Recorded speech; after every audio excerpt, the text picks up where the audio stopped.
Tekşiğimiz muhakemelerini davamlaştırımız hürmetli vatandaş. Biz şimdi sizlerle ilgili sözler ve düşündük dedik. Bugün Amerika Avazı Radyosu dedik ve Çiğislağa. Çiğislağa bugün 2024 yıl 8. ayının 20. günü Seyşembe. Tekşiğimizle başlaymayız. Washington'dan sözdeyimiz vatandaş. Tüngün sözler ve Amerika Avazı Radyosu'nun haberini sizlerle söyleyip verdik. Sözlep berip şundaq bir fikirni qildik. Bugün Amerika Avazı Radyosu Xi Jinping to'g'risida mushu darajada bir xabar e'lon qilibdi. Demak, ish shundaq bo'ldigan bo'lsa, hozir tor betri qanday qaynab ketdi degan savolni sizlarga tashlagan edik. Bugun shu tor betri to'g'risidagi bir ishga parchaleksiyani sizlarga topshiramiz vatandoshim. Nima deydi desangiz, masalan, birinchisi 8. ayının 20. günü mühim noktalar, yani haber, kısa haber. Xi Jinping boyundap oturğu çıkıverdi. Yana beşini yaksağa çökürüp aldı. Beijing Merkezi Partiya mektubu bütün partiyaga yana bir qatim chaqiriq e'lon qildi. Deng Xiaopingga o'xshash boquvvatlik tuzumini amaldan qoldiraydi. Amaldan qoldirishimiz lozim. Xi Jinping yil oxirida bütün huquqlarni topshirishlari kerak. Obzor. So'shaxo 8. ayning 20. kuni yurdi. Ko'rdingizmi tunugun Vyetnamlik To'lam bilan ko'rishdi sekretar, Vyetnamning sekretari o'tirib chiqdi birinchi qatim. 21 kun g'oyib bo'ldi deyli. Shuningdan keyin o'zi o'tirib chiqdi, o'zini ko'rsatdimi deylimak, o'rinlashtirishqo, takda o'rinlashtirishqo vatanda.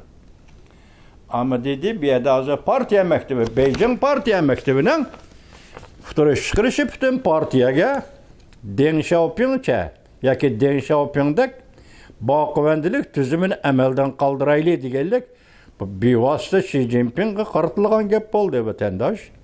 Sizlarga ma'lum 2022 yili 10. ayning 16. kuni Jungo'da 20. navbatda qurultoy chaqirildi vatandosh. Shu qurultoyda rais Xi Jinping avvalgi tayyorliqlar, masalan, asosiy qonunni to'g'rilash va boshqa qonunlarni to'g'rilash degandek to'g'rilab bo'lib 20. qurultoyda boquvvatlik tuzumiga yo'l ochdi, yo'l tuzildi.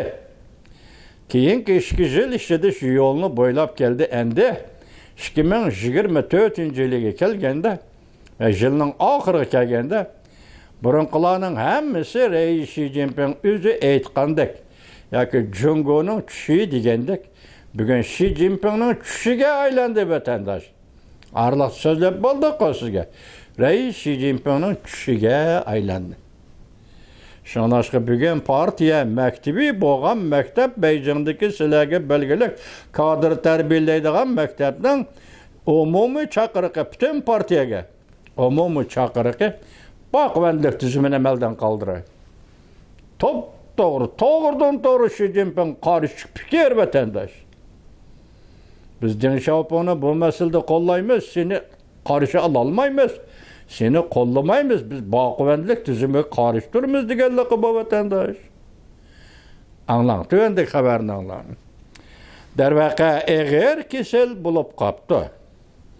Xi Jinping Vyetnamning sekretari To'lamga bergan ziyofatda tartilgan video film o'ttirg'i chiqmadi. Tushlik ziyofatni oldirab dinab yig'ishtirildi. Oldirab dinab doktorxonaga berib, kasal karvatiga chiqib yotdimi?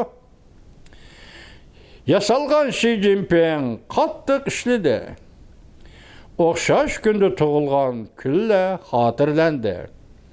Deng Xiaoping yuqori darajalik maqtaldi. Jiang Zeminga sovuq muomala qilindi. Bu harakat Xi Jinpingning huquqdan ayrilib qilayotganligini ko'rsatib berdi. Dunyoga nazar Chimpokong 8. ayning 20. kuni. Sizlarga ma'lum, Xi Jinpingning bu qitim partiyaga hukmron bo'lishi yoki 2012-yildan boshlab deyli. Buningda ko'proq Jiang Zeminning qo'li bor, Jiang Zeminning yordamlashi bor. Masalan, Jiang Zeminning odami Zheng Zhenhongning qo'li bor. Ko'rdingizmi? Bugun endi shu kunda Beijingda xotirlash bo'libdi. Bu xotirlash Deng Xiaopingning tug'ilgan kunini xotirlash va Jiang Zeminning tug'ilgan kunini xotirlash. Qaraganda bu ikki nafar kishi o'xshashli bir kun tug'ilgan bo'lishi kerak. Shuning bilan endi bu xotirlash kunida qanday farq o'tirg'i chiqdi? Deng Xiaoping ushirib maqtabdi yuqorida ko'rdi, qana baquvvatlik tuzumini abadiy bekor qilish degandek. Jiang Zemin to'g'risida maqtashmi yo'q yoki boshqa gapmi yo'q? So'q muomalaga ushirib tashlab etildi deydi. Chimpokun shundoq deydi. Endi bu ish shunga bugungi kunda Rais Xi Jinpingning borgan sari Jungoda amaliy huquqdan ayrilib qilayotganligini ko'rsatib berdi, deydi konu obzorchi Chimpokun. Yana bir xabar vatandosh. Xi Jinping ikkinchi sapga chekinadigan tafakkur yo'li o'ttirg'i chiqdi. Yil oxirida siyosiy, iqtisodiy, diplomatiya huquqini topshirdi. Mana. Demak, bu yerda 3 huquq: iqtisodiy, siyosiy, diplomatiya huquqi davlatning eng gavdali huquqlari. Shu huquqning hammasini Xi Jinping yil oxirida topshirdi. Davlat qoida nizomlari bo'yicha faxriy huquqni saqlab qoldi. Tuzum ishidagi mutaxassislar tahlil qilib, bunday ko'rsatdi. Jungo Kom partiyasi balki partiya ichida demokratiya davriga kirib keldi. Obzor, So'shaxi 8-oyning 20-kuni YouTube. Yana bir xabar. Vatandosh. Sobiq vazir Wen Jiabao vaziyat to'g'risida so'z qildi. Xi Jinping bilan Vyetnamning sekretari Tulamning ko'rishganligiga oid halqiliq ko'rinishni e'lon qilish kechiktirildi va kechiktirib e'lon qilindi. Bu harakat gumonlanish paydo qildi. Wen Jiabao suhbatlari 8-oyning 20-kuni YouTube. Yana bir xabar vatandosh. Jungoning vaziri Li Chang Moskvani va Belarusiyani ziyorat qildi. Mavzuli xabar 8-oyning 20-kuni Amerika ovozidan Xitoy tili programmasi e'lon qilindi. Xabar mundaq boshlandi. Jungo Tashqi ishlar ministri Jungo Tashqi ishlar ministrligi 8-oyning 19-kuni mundaq ko'rsatdi. Jungoning vaziri Li Chang Mushayapti Rossiya va Belarusiyani ziyorat qildi. Jungo Tashqi ishlar bayonotchisi Mauning muxbirlarga mundaq dedi. Ikki davlat Rossiya Jungo davlat boshliqlarining rahbarligi va yetakchiligi ostida Rossiya Jungo munosabati tashqi dunyoning aralashishini chetga Vazir Li Chang Rossiyaning vaziri Mikhail Mishustin bilan ko'rishdi. Ikki taraf munosabati amaliyotchan hamkorlik hamda o'rtoq ko'ngil bo'ladigan muhim masalalar to'g'risida fikr almashtirdi. Nima chataq chiqdi? Jungoning vaziri Li Chang Moskvaga ziyoratga bordi. Jungo omili Amerikadagi saylovga buzg'unchilik qildi. Nima ish yuz berdi? Ko'plagan davlatlar aviatsiya aeroplanlari Jungoga uchishni chekladi yoki to'xtatdi. David Torbiti 8-oyning 20-kuni YouTube. Endi biz bu leksiyamizda vatandosh nima dedi hozir? Birla So'shaxoning og'zidan chiqayotgan ikki masala yoki bir masalaning ikki tarafi hozir Xi Jinping yil oxirida diplomatiya huquqi, siyosiy huquq ve devletin iktisadi hukukun tapşırdığı dedi vatandaş. Demek tapşırdı dedi bu haber çıktı biz yıl ahırını köreyli. Ötkeni sizlerge degen edik yıl ahırda Amerika Qo'shma Shtatlar hazır tekshirib atadi. Çünkü Kompartiya amaldarlarının chet elda qo'ygan mablag'ini ve kapitalini qanchalik sanda bunu Amerika tekshirib e'lon qildi e'lon qilishi kerak degan so'zlarni sizlarga orliq so'z degan edik. O yil oxiri kelib qoldi. Muşu alametler qaragandazı hukuk tapşırdı degan söz. Burunqi bir hafta, 2 haftadan beri so'zlayotgan so'zlarimizga diqqat qildingiz. Agar Rais Xi Jinping shunda hukuk tapşıradigan fursatga vaqtga yetib kelgan bo'lsa, bu barhaq. Devletning ichki besimi ve tashqi dunyoning besimi bu barhaq. Shu narsani bilib vatandaş bir devleti mustabidizm avji olgan bir davrda bastırış, qirg'in qilish kuchaytirilgan bir davrda shu davlatga boshliq bo'lib turgan mustabid odam yoki partiya vakili yoki harbiy diktator armiya vakili endi o Jungo jamiyati o'zgarish davriga kirdi. Jungo jamiyati demokratik davrga kirdi. Demokratiyalashdi. O'tgangidek 3 huquqni ayirib etdi. Masalan, ma'muriy huquq ve qonun adliya huquq, yani nimeti üçüncüsü. 3 huquqni ayirib etdi. Shundoq davlat boshqaradi. Asosiy qonunni o'zgartirdi. Shundoq davlat boshqaradi ve siyaset belgilashdi, ilmiylik siyaset belgilashdi, demokratik siyaset belgilashdi, qonun bo'yicha ish qilishni yo'lga qo'ydi deganda hozirgacha siz biz mustabid atadık ve mustabidlik gözümüz bilen gördük. Bu dünyada onun şahit bulduk. Bir millet sifatida qirg'in qilindi. Uyg'ur milletinin Uyg'ur qirg'inchiligini gördük. Ceza lagerini gördük. Mushundaq bir fursatda biz aşı mustabid Xi Jinping yoki mustabid Jungo Kompartiya hokimiyati o'zining siyosatini o'zgartirdi. Yoki Xi Jinping rahbarlik qilayotgan Jungo Kompartiya hokimiyati o'zining siyosatini o'zgartirdi degan ham xiyolda bo'lib baqqanimiz yo'q vatandaş. İxtiyoriy holda o'zgartish, majburiy holda o'zgartish ikki narsa. İxtiyoriy holda o'zgartish bu bir odamiylik, odamgarchilik. Biz siyosatda xato qildik, mana tuzataylik degan gap bu siyaset sohasidagi odamiylik ve odamgarchilikka bog'liq bo'ldi. Mecburi holda o'zgartish boshda aytgandek, hem davlatning ichki besimi, hem tashqi dunyoning besimi oldida chora yo'q. Quyruqni, shpanglatib, erkilamakdan boshqa chora yo'q. Taslim bo'lmoqdan boshqa chora yo'q. Meyli armiyanız olsun, meyli partiyiniz olsun, meyli taraflar koyup taylaydigan jasuslarınız olsun, sizge çağrı yok. Xalqaro besim, ichki besim oldin sizge çağrı yok.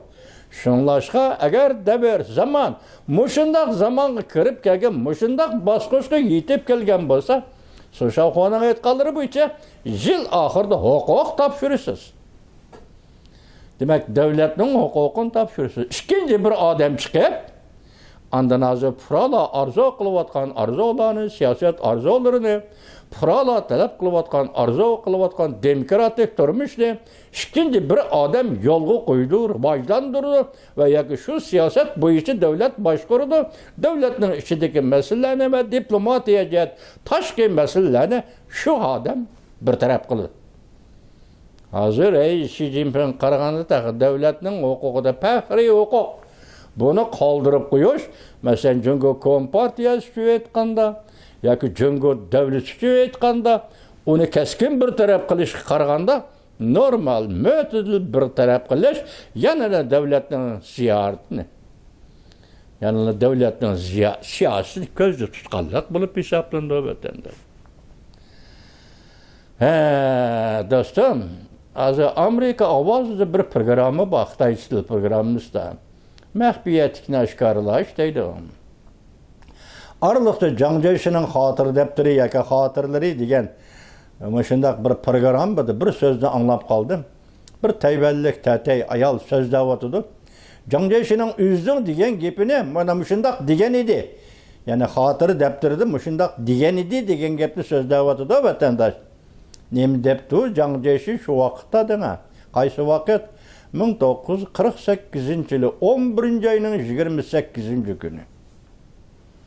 Ajab gap ha? Yani 48-yili 11-oyning 28-kuni Zhang Jiechi ichki urushda mag'lub bo'lib, Tayvanga qochishning horpisida shundoq debdi. Men cho'ng-cho'ng suhbatiga yetib kelgan Mao Zedongni Kompartiyaning raisi yoki Kompartiyaning sekretari Mao Zedongni bir taraf qilib o'tmoqchi bo'lgan edim. Uni shu qatim yetib kelganda, suhbatga yetib kelganda bir taraf qilib o'tish mening qo'limdan keladi. Bir taraf qilib o'tmoqchi bo'lgandim, lekin bir taraf qilib o'tolmadim. Buning sababi agar Mao Zedongni o'ltirib o'tadigan va qandaq bir taraf qilib o'tadigan ish bo'lsa, vaqt Stalin bu siyosatni qabul qila olmaydi. Stalin qabul qila olmaydi.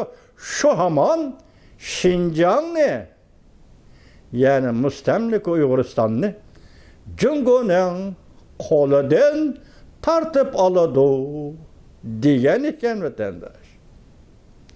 Shunga shu sababdan qoldirib qo'ydim. Mao Zedongni o'ltira olmadim degan ekan vatandosh.